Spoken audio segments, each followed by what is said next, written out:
그런데 이런 중국의 사드 보복 조치가 결국 중국에도 부담이 될 수 있다는 관측이 나오고 있습니다.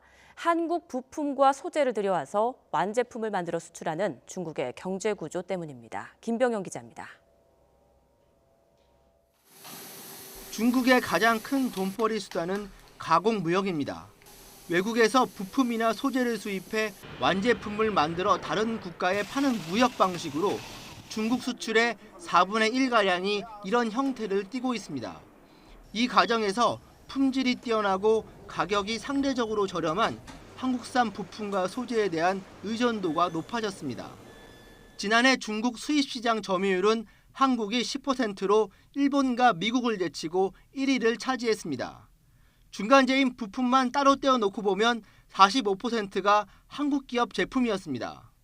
특히 중국이 미국에 제품을 수출하기 위해서는 휴대전화 등 전자기기는 65%, 섬유와 의류는 60%를 한국 기업이 만든 부품이나 소재를 사용해야 합니다.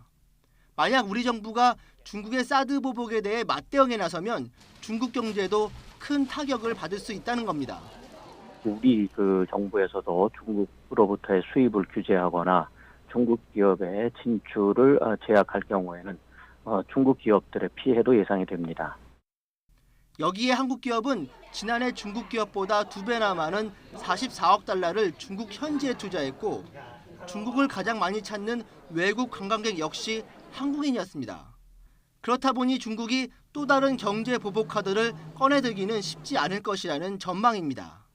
중국 기업들도 한국의 어떤 중간재 제품을 많이 쓰고 있고요. 그리고 한국 기업들이 중국 시장에 투자가 많이 돼 있기 때문에 중국의 어떤 한국에 대한 그런 보복 조치가 전면적으로 확대되기는 좀 어렵다고 생각이 됩니다.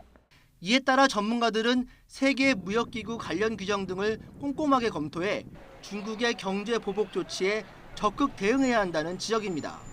YTN 김병용입니다.